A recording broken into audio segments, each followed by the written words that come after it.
Assalamualaikum warahmatullahi wabarakatuh. Selamat datang di perkuliahan e-learning pada hari ini.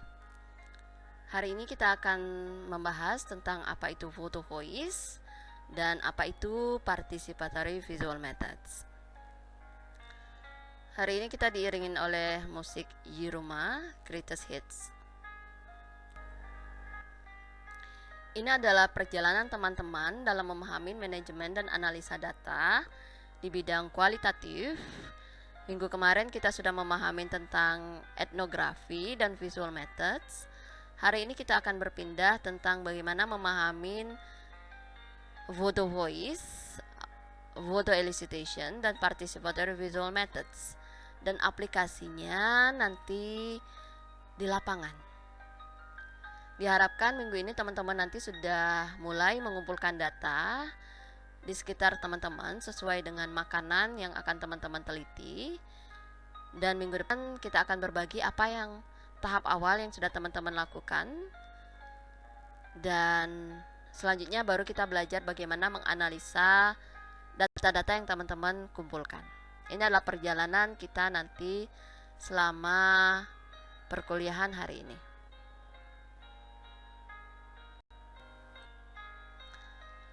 Sebelum kita membahas apa itu photo voice dan participatory visual methods, kita akan memahami dulu apa itu etnografi.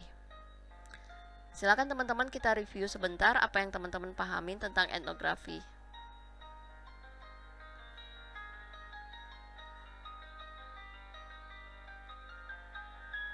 Terima kasih untuk pemahamannya.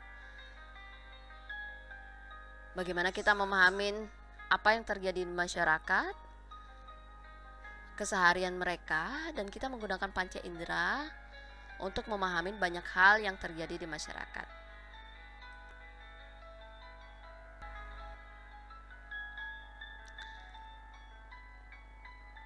Lalu teman-teman silakan melis apa yang teman-teman pahami tentang photo voice dan participatory visual methods untuk teman-teman yang sudah menyimak video perkuliahan hari ini.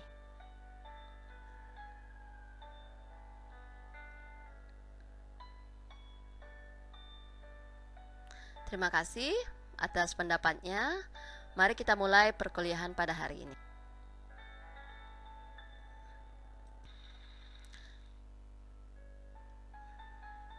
Kita akan mulai dengan participatory action research. Apa itu participatory action research? Untuk beberapa teman-teman sudah kita kenalkan apa itu participatory action research, dan kita akan mengulang kembali untuk yang belum mengetahui tentang ini. Pada penelitian tradisional, kita hanya mengamatin apa yang terjadi di masyarakat, lalu mengobservasi. Seperti etnografi, kita hanya menggunakan panca indera dan memahami apa yang terjadi. Bedanya dengan participatory aksi dan research ini, adanya partisipasi masyarakat, adanya aksi atau pengalaman, dan adanya research untuk menghasilkan pengetahuan dari kesadaran bersama dan apa yang kita bisa lakukan yang terbaik untuk fokus penelitian kita atau permasalahan yang kita hadapin. Jadi adanya irisan elemen antara partisipasi, aksi, dan research yang kita lakukan.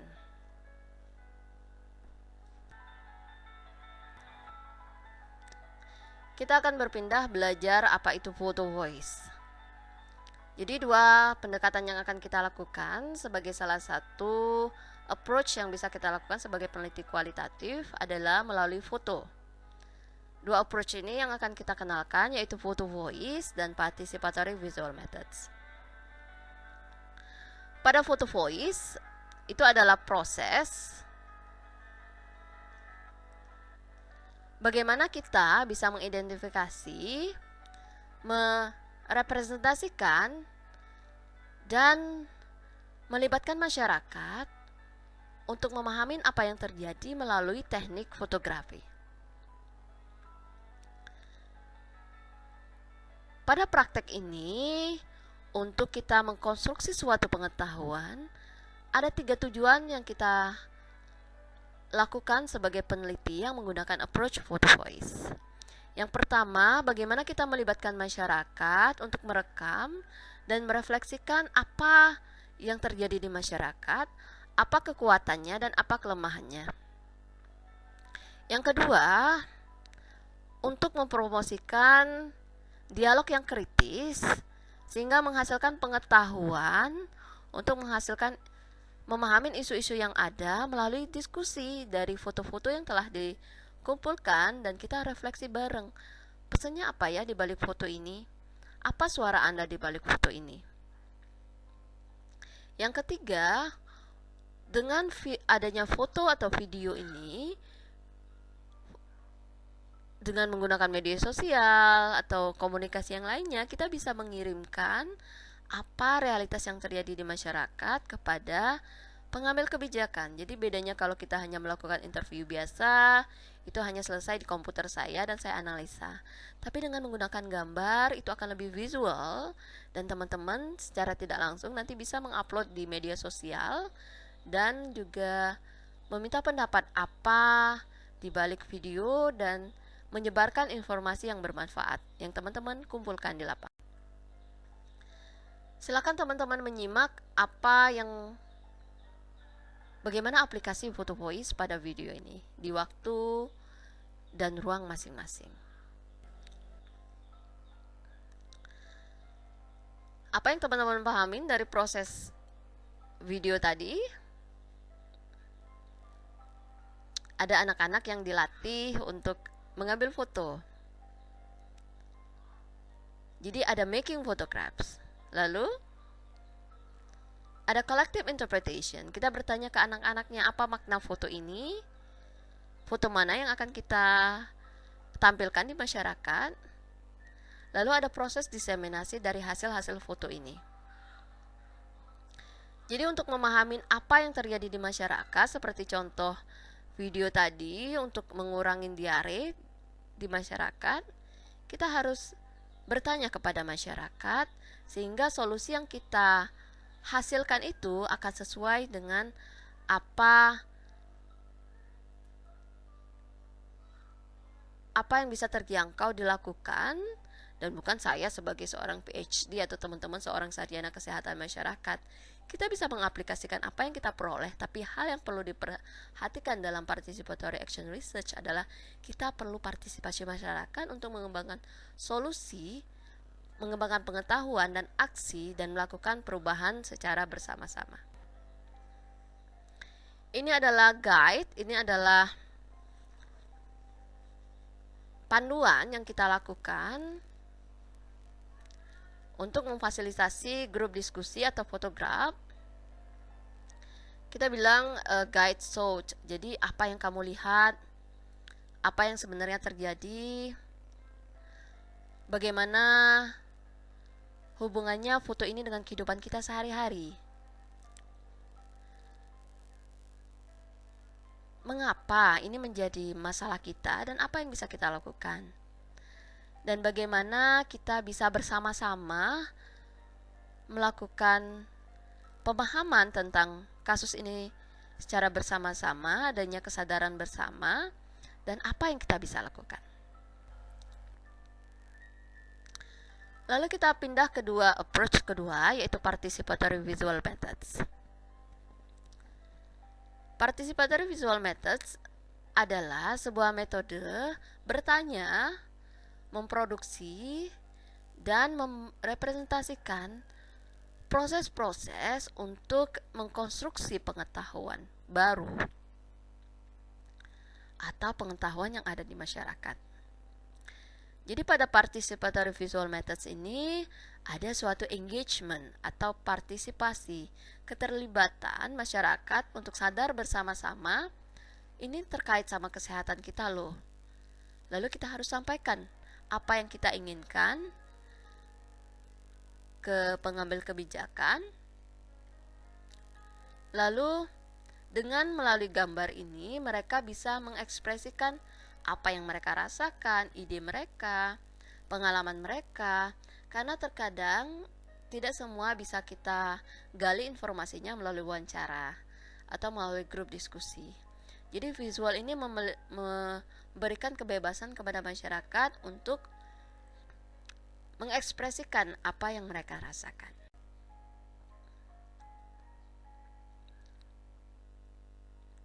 Silakan teman-teman pahamin apa contoh ini dan apa yang kami lakukan untuk membuat video ini. Ini adalah suara dari teman-teman LSM terkait HIV untuk meningkatkan akses pencegahan penularan HIV dari ibu ke anak. Ini adalah proses-proses yang kita lalui yang perlu teman-teman pahamin, bahwa untuk menghasilkan sebuah visual methods, visual outcomes, tidak cukup 1-2 kali pertemuan, mungkin butuh lebih dari 3 kali pertemuan atau lebih. Tahap awal yang saya lakukan adalah kita memapping kendala dan solusi kenapa sih ibu-ibu tidak mau akses ke layanan. Lalu mereka membuat mapping, menggambar, menulis, memetakan, dan setelah itu kita bilang bagaimana untuk menyuarakan solusi atau kendala-kendala ini. Lalu mereka bilang, Cak Mano, bagaimana kita nyanyi dangdut? Oke. Lalu mereka memilih salah satu lagu yang viral, yaitu Putri Panggung, dan mereka merubah liriknya sesuai dengan mapping yang telah mereka lakukan. Jadi mereka menulis, merevise, lalu bernyanyi. Lalu kita finalize lirik dengan merecord lagu mereka, dan setelah hasil lagu itu kita tonton bareng, lalu kita refleksi kembali.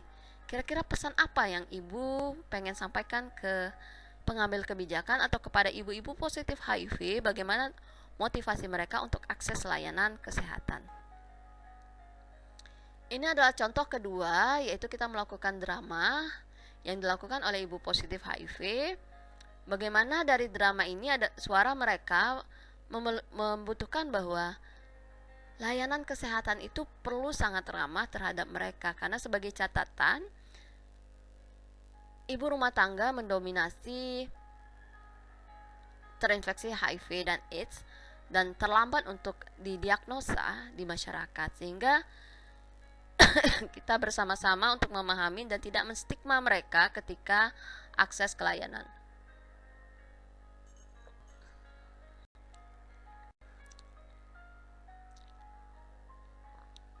Ini adalah proses yang kami lakukan untuk mengembangkan drama ini. Pertama kita tanya pengalamannya bagaimana, lalu menuliskan cerita, lalu melakukan drama jadi sesuai dengan pengalaman masing-masing. Lalu kita merevise kembali dramanya dan praktek langsung. Dan untuk melindungi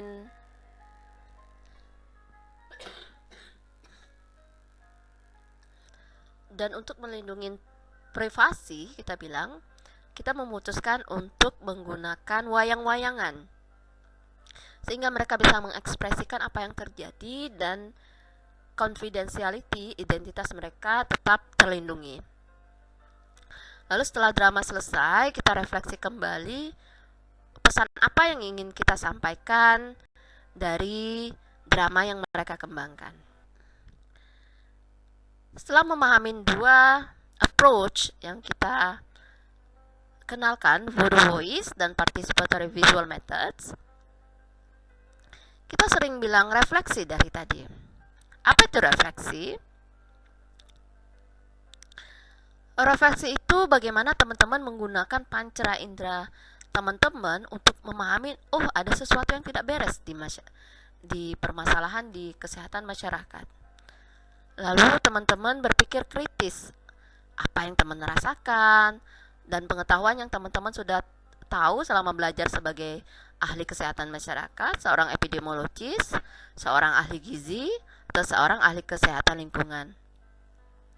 Lalu teman-teman menggodok itu di brain, di pikiran teman-teman, dan teman-teman menghasilkan perspektif yang baru. Itu kita bilang refleksi. Jadi kita merefleksikan apa yang terjadi di masyarakat, Lalu kita berpikir kritis sesuai dengan pengetahuan yang kita tahu, yang kita pelajarin, dan kita juga bertanya ke masyarakat apa seharusnya solusi yang dilakukan. Lalu ada perspektif yang baru. Sehingga Taylor bilang bahwa manusia itu punya kemampuan berpikir yang sangat luar biasa, dan kita harus menggunakan gift ini, hadiah ini sebaik-baiknya untuk melakukan refleksi dan menghasilkan perspektif untuk solusi apa yang terjadi di masyarakat. Ini adalah proses dari refleksi yang perlu teman-teman pahamin adalah kesadaran bersama. Jadi kesadaran bersama teman-teman nih. Aku ingin mempromosikan makanan bingin tetanggaku. Lalu ada pikiran kritis. Oh, mereka jualannya kayak gini. Oh, ini yang harus diperbaikin. Oh, saya perlu tanya ke ibunya bagaimana untuk memperbaiki kondisi yang ada. Lalu ada evaluasi bersama, mensintesa informasi, belajar kembali ilmu yang teman-teman ketahui, dan ada perspektif yang baru. Oh, ini solusi berdasarkan pelestari makanan bingin di kampungku. Jadi mungkin nanti solusinya masing-masing teman ini akan berbeda, karena itu akan sesuai dengan refleksi masing-masing, baik dari apa yang teman-teman amatin, dari suara dari sang ibu, dan juga pengetahuan yang telah teman-teman pelajarin. Untuk memahami proses refleksi itu, coba teman-teman pahamin apa yang teman-teman bisa lihat dari gambar 1, gambar 2, gambar 3, dan gambar 4 dari makanan bingen di pelestari makanan bingen di Kampung 13 Ulu. Silakan ditulis di kertas masing-masing apa yang teman-teman amatin pada gambar 1, gambar 2, gambar 3, dan gambar 4. Lalu teman-teman juga bisa refleksi apa yang terjadi di gambar 5 dan gambar 6. Jadi gambar 6 dengan nenek sang pelestari makanan bingen. Tidak ada yang salah dan tidak ada yang benar, silakan ditulis di kertas masing-masing. Dan perlu dipahamin bahwa ada suatu cycle dari data collection. Jadi ada observasi, ada informal interview, ada mengumpulkan foto, atau balik lagi ke interview lagi, ada observasi kembali. Jadi uniknya di penelitian kualitatif ini kita tidak perlu sampel yang banyak, tapi dengan sampel satu, misalnya yang teman-teman nanti akan lakukan ke satu pelestari makanan bingen, bagaimana informasi yang teman-teman bakal dapatkan itu sangat kaya, baik dari foto, baik dari interview nanti, baik dari teman-teman observasi ke rumahnya, teman-teman lihat bagaimana dia jualan, teman-teman jajan ke mereka, atau teman-teman tanya ke keluarga bagaimana sang nenek, atau teman-teman tanya ke pembeli. Jadi dengan satu target, teman-teman bisa menghasilkan banyak sekali informasi. Minggu kemarin kita sudah minta teman-teman untuk observasi apa makanan tradisional yang akan teman-teman angkat untuk tugas kali ini. Dan untuk minggu ini silakan mulai untuk mengumpulkan foto, video, wawancara singkat kepada pelestari makanan bingen yang menjadi target teman-teman. Ingat tetap menggunakan masker, jaga jarak, dan di ruangan terbuka. Dan dilakukan di lingkungan sekitar. Jadi nggak usah jauh-jauh ya teman-teman, dilakukan di lingkungan sekitar mengingat pandemi ini dan suatu ketidakpastian. Silakan kumpulkan data sebanyak-banyaknya. Wawancara jika memungkinkan, izin kalau mau merekam, Bu, izin ya Bu, mau buat tugas saya. Nanti hasil wawancaranya teman-teman transkrip, teman-teman ketik ulang apa yang dikatakan oleh sang nenek misalnya. Atau ketika tidak memungkinkan merekam setelah pulang, teman-teman catat. Atau ketika teman-teman foto, teman-teman langsung laporkan nanti di Word, foto ini maksudnya apa, atau video singkat ini maksudnya apa. Jadi ada suara baik dari teman-teman atau dari sang penjual. Sementara hari ini, terima kasih. Silakan merencanakan rencana lapangan teman-teman pada minggu ini, dilakukan di waktu luang masing-masing dan dilakukan secara mandiri. Terima kasih. Assalamualaikum warahmatullahi wabarakatuh.